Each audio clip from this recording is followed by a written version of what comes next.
The wind carried a soft whistle through the eucalyptus trees surrounding the village of Tiquipaya, nestled high in the Bolivian Andes. At dawn, the sun painted the clay roofs golden, while the distant mountains still clung to their mist. Children's laughter often filled the dirt paths, but one home remained quiet.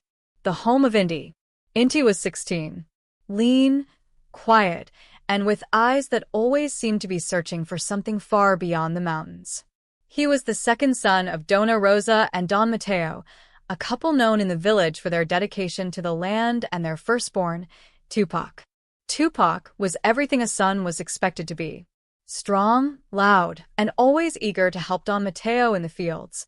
When villagers came for maize or yucca, Tupac was the one who negotiated, smiled, and shook hands. Inti, meanwhile, often found himself in the background, feeding the chickens, sweeping the patio, or simply listening. There was love in the household, but it was not evenly shared. On his birthday, Inti waited for his parents to remember. They didn't. He sat under the guava tree beside the house, holding a wooden flute he'd carved himself. No cake. No song. Tupac had gone off with friends on his motorbike, and the only voice Inti heard was the wind echoing through the hollow valley. At dinner, Dona Rosa passed him the soup without looking him in the eye. "Careful, it's hot," she said. That was it. Inti glanced at the old family photograph hanging above the hearth. Don Mateo stood proud with a young Tupac in his arms. Dona Rosa beside them, smiling. But there was no baby Inti. No sign of him at all. He had asked once, when he was 9. "Where am I in this photo, Mama?" "You were not born yet," she said quickly, then stood to sweep the floor. But the photo was dated. It had been taken 8 years ago. Since then, questions festered. The silences grew. And Inti, once full of stories and silly songs, learned to say very little. One afternoon, walking through the town square, Inti overheard 2 older women talking under the jacaranda tree. "Poor Rosa," one said, lowering her voice. "Taking in that child. She did more than most would have." The other nodded, sipping her mate. "She never treated him like her own. You can see it in how she touches Tupac, and how she avoids the other one." Inti kept walking, but the words echoed louder than any bell from the village chapel. That night, he could barely sleep. He lay staring at the clay ceiling, tracing patterns in the shadows made by the flickering candle beside his bed. He did not know whether he was more afraid of the truth, or of confirming what he had always felt. The next morning, before the sun rose, Inti got up quietly. He took his flute, wrapped a small loaf of bread in cloth, and set off. Not far. Just enough to breathe. Enough to think. He climbed the hills behind the house until the village looked like a painting below him. The sky turned orange. The wind brushed his face. He played a quiet tune, one his real mother might have known. But he didn't know her name. The marketplace in Cochabamba stirred with the scent of fresh papaya, roasted peanuts, and dust kicked up by woven sandals. Vendors cried out with songs of potatoes and soap. The world moved around Inti as he weaved silently between the stalls, his worn satchel swinging gently at his side. He was far from home now, nearly 10 kilometers on foot. He had told no one. Not Don Mateo, not Dona Rosa, not even Tupac. He wasn't running away. Not really. He was searching for something he didn't yet know how to name. A stallkeeper, an elderly man with a long white beard and a black woolen hat, watched him pass. "You're Rosa's boy, aren't you?" he said. Inti stopped, uncertain whether to answer. "I used to know your mother. The real one," the old man continued, wiping his hands on a cloth. "She had eyes just like yours. Wide, brown, and quiet. She would sell weavings here, back when times were better." Inti stared. "Do you remember her name?" The man nodded slowly. "Urina." The name wrapped around his chest like a string pulled tight. He had never heard it before. Not in whispers. Not even once.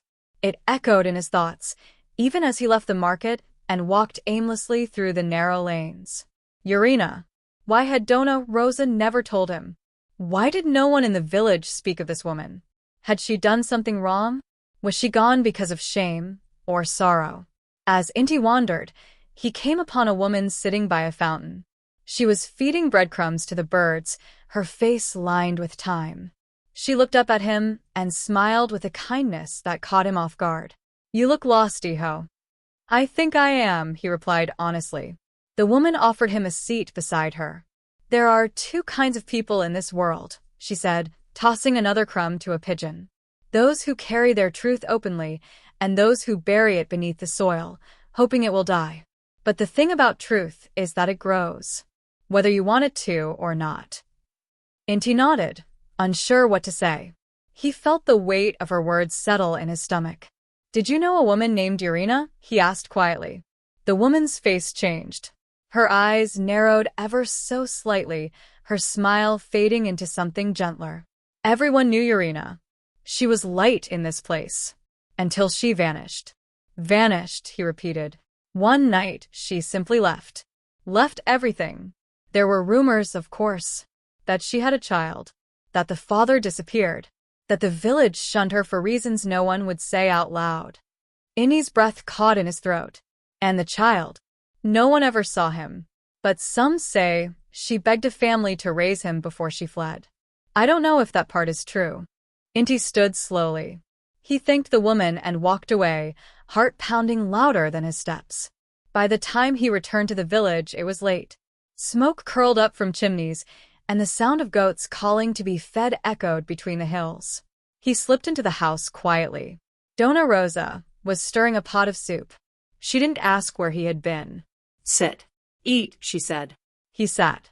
The silence between them stretched longer than the walls of the house. "Who is Irina?" he asked at last. Her hand froze mid-stir. The wooden spoon trembled slightly before she set it down. "You've been talking to people you shouldn't," she said, not turning around. "She's my mother." The fire popped loudly in the hearth. Still, she didn't face him. "You don't know what you're saying." "I do. I know she left. I know you took me in. But you never told me anything. Not even her name." Donna Rosa slowly sat across from him. Her eyes were tired, and for the first time, there was no sternness in her voice. "We buried that name, Inti, because it hurt. Because remembering her meant remembering everything she lost, and everything I could never be to you. But you were my mother," he said. "Even if I wasn't your son." The candle flickered. "You were a gift to us. But some gifts come with thorns." Indy looked at the bowl of soup in front of him. Steam rose gently, curling into the shape of stories long untold. He had a name now, but no face, no truth. Not yet. It rained the next morning. Heavy, unrelenting rain that turned the mountain paths into ribbons of mud. The fields lay soaked, and the animals huddled close under shelter. Inside the house, everything was quiet except for the soft ticking of the old wall clock. Inti sat at the table, staring out of the small window. Drops slid down the glass like tears. Across the room, Don Mateo tightened the strings of his worn-out boots, preparing to brave the weather. As he passed by, he paused for a moment. "Finish your chores," he muttered, eyes not meeting his. "I will," Inti replied, though his mind was elsewhere. The attic had always been off-limits. A single wooden door above the stairs, secured with an old rusted latch. He'd been told never to go in there. Dangerous, Rosa had once said. Unstable floorboards. But now, he knew it wasn't danger they were hiding. Once he was alone, and he climbed the stairs. The latch gave way, with little effort. Dust rose in clouds as he pushed the creaking door open. The room smelled of forgotten years, mold, old paper, dried lavender. Sunlight pierced through a broken tile in the roof, casting a single beam onto a wooden trunk in the corner. He approached it slowly, heart pounding with every step. The trunk creaked as he opened it. Inside lay yellowing cloths, cracked photo frames, a child's knitted bonnet, and a bundle of letters wrapped in faded red ribbon. He opened the topmost one. "Mi querida Irina." His hands trembled. They were love letters. Dozens of them, all addressed to Irina. All signed by someone named Daniel. The handwriting was gentle, careful, filled with longing. In one, Daniel spoke of the coming child, of a future they would share, of plans to leave the village for a new life in Sucre. but it never happened. One letter stood out. Its ink had bled slightly, as if it had been read over and over in tears. Urena, I'm sorry. I couldn't stay. I had no choice. If they found out, if they knew, I hope someone kind will help you. Forgive me. The signature was smudged beyond recognition. Innie sat back, breathless. His father, his real father, had left before he was born. Out of fear? Out of shame? Whatever the reason, his mother had been left alone. And then she too had vanished. In the bottom of the trunk he found a photograph. Not a portrait, but a candid image. A young woman, laughing, holding a baby wrapped in a striped blanket. Her eyes were unmistakable. They were his. He touched the image gently. For the first time in his life, he saw her. Urena. From downstairs, a voice called up sharply. Inti. Where are you? It was Dona Rosa. He closed the trunk and gently tucked the photo inside his shirt. When he came back down, Rosa was waiting in the kitchen, arms folded. Her eyes narrowed as she studied his face. You went into the attic. He said nothing. You weren't supposed to see those. Why? Because some things are meant to stay buried, she said, voice cracking with something between grief and fury. But it's mine. My life. My mother. Dona Rosa looked at him for a long time. Then she turned and sat down, placing her hands on the table as if they weighed her down. She was my cousin, she said quietly. Barely 18 when it happened. Your father was a man with power. A man who made promises and disappeared before anyone could make him answer for them. And the village blamed her. They always blame the woman. Innie felt a sudden fire inside him. Not anger at Rosa, but at the silence that had stolen his story. What happened to her? Rosa looked up, tears catching in the corners of her eyes. She left one night without a word. Left you on our doorstep, wrapped in that blanket, with nothing but a note that said, take care of him as your own. Did you try to find her? We didn't know where to begin. And after a while, it felt safer not to. Inti stood still. The photo beneath his shirt warmed with his breath. His voice came out low. I need to find her. You don't even know if she's alive. That's why I have to go. The wind howled against the window panes, and the rain fell harder, but neither of them moved. Because in that moment, the real storm was inside the house. By the time the moon had waned over the ridges of Tiquipea, Inti's decision had already been made. It wasn't born of impulse. It was the silent kind, the kind that takes root in the heart over many seasons, until there's no option left but to follow it. He packed in the still of night. A faded scarf, his notebook filled with maps and poetry, the wooden flute he had carved under the guava tree. No clothes beyond what he wore. No food except a piece of bread tucked in a cloth. He moved like a shadow, careful not to stir the house.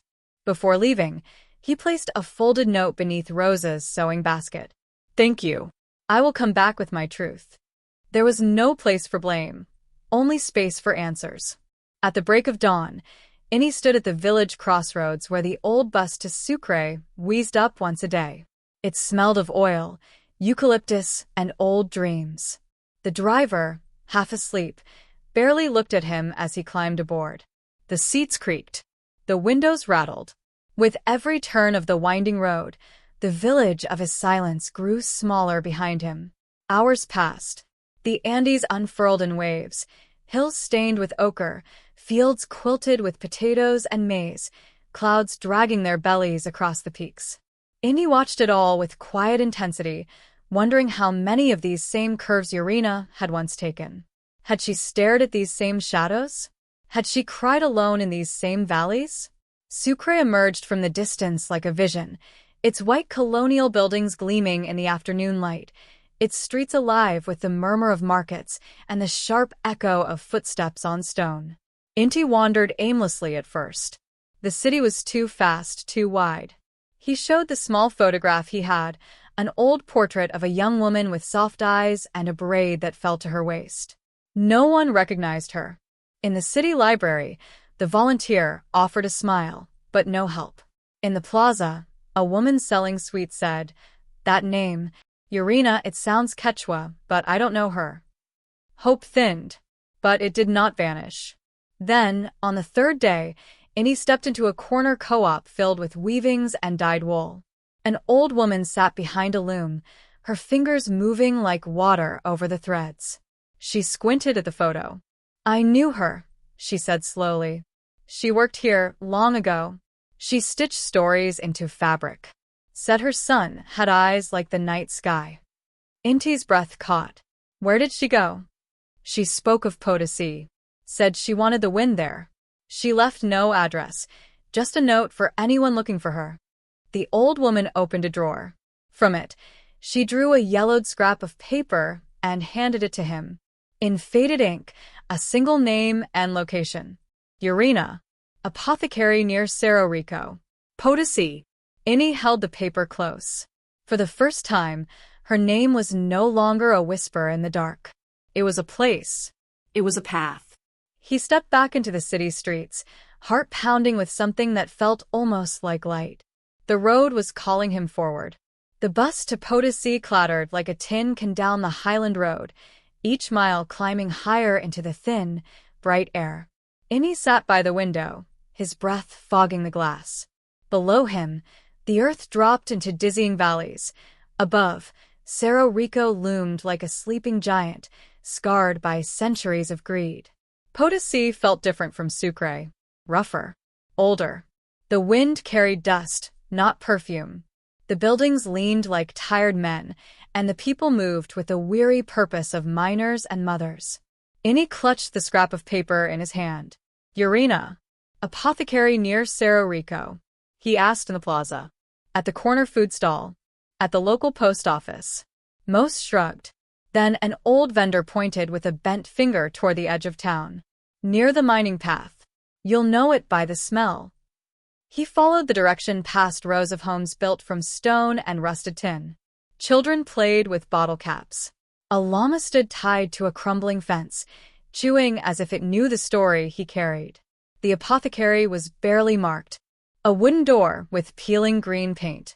Above it, a small hand-painted sign read, "Remedios de Urena, for body and soul." He stood outside, unsure whether his feet could carry him over the threshold. Inside, he heard the clink of glass, the rustle of dried herbs, and humming, low, warm, familiar.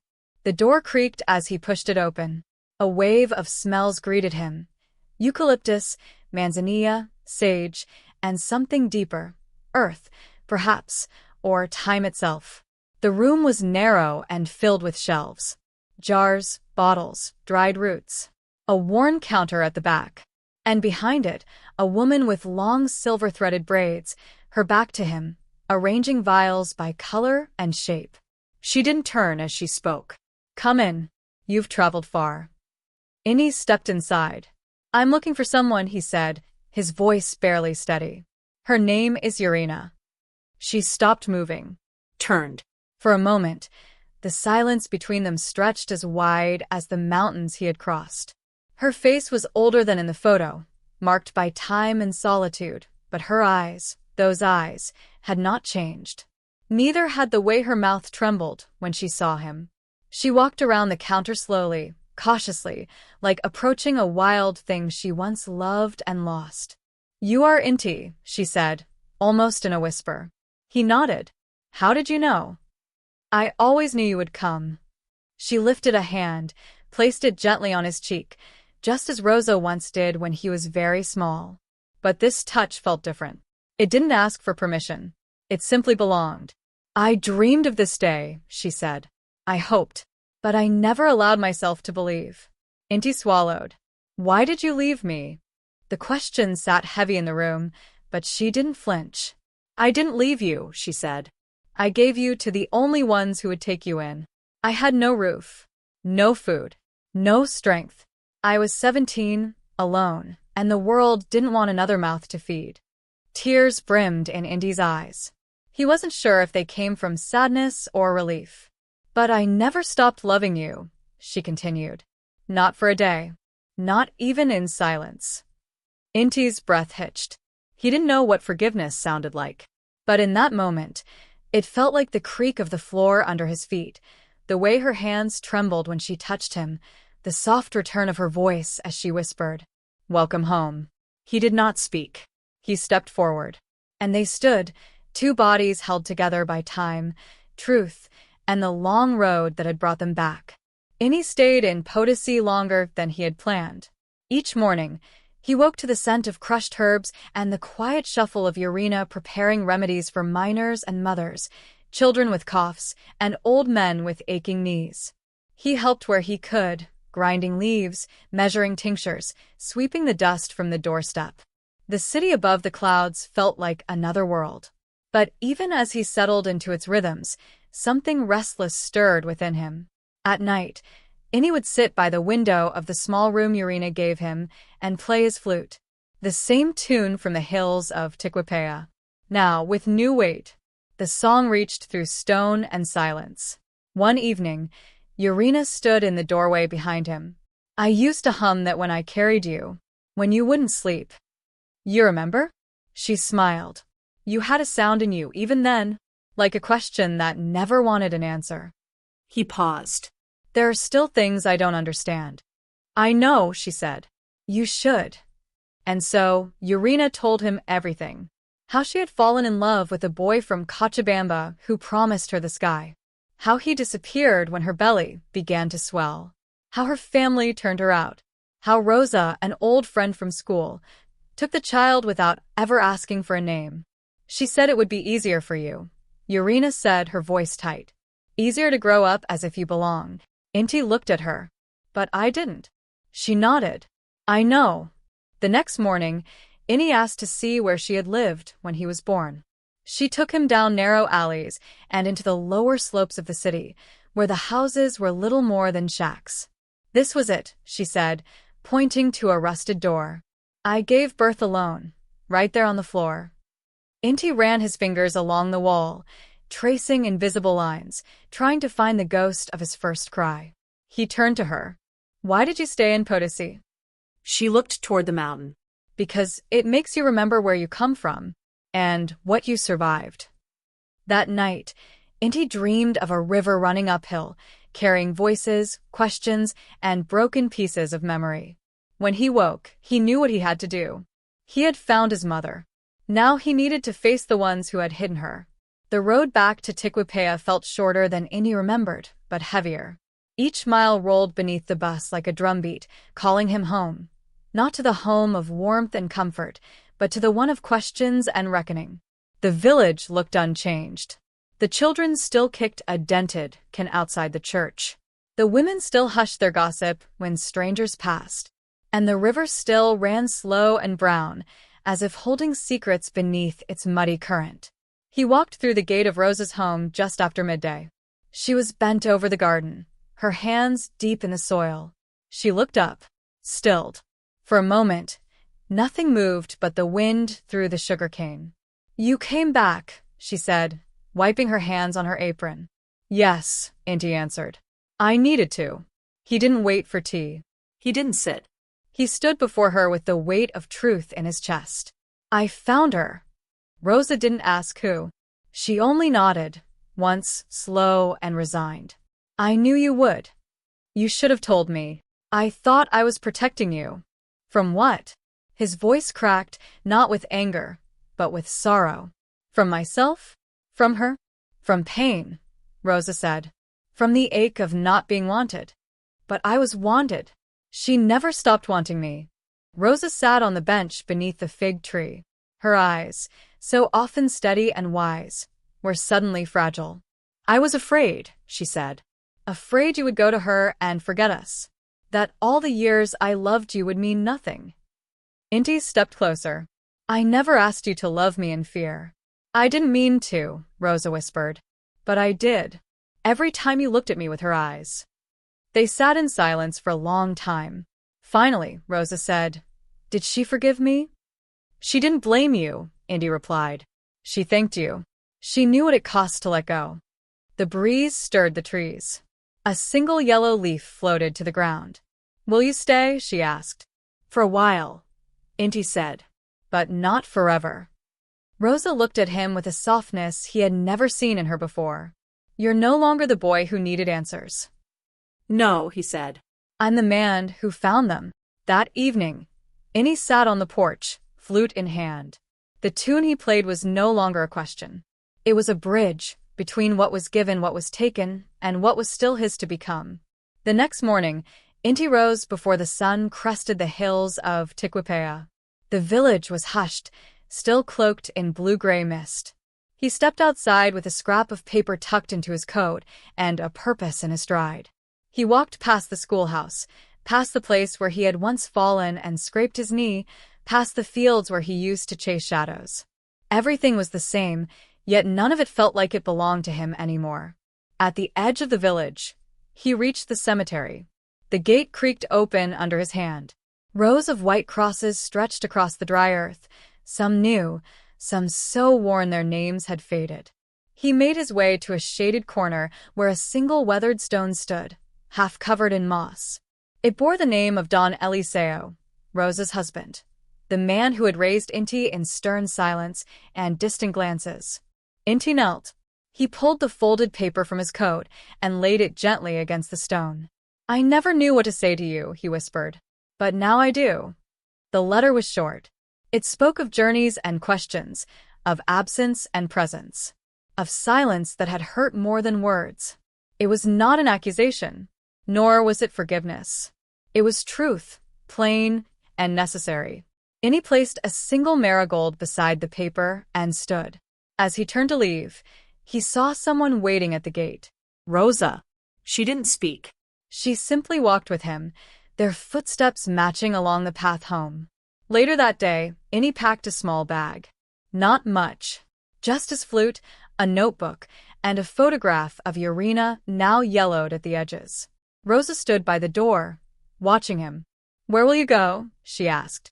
Back to Potosi. Then further. Maybe to La Paz.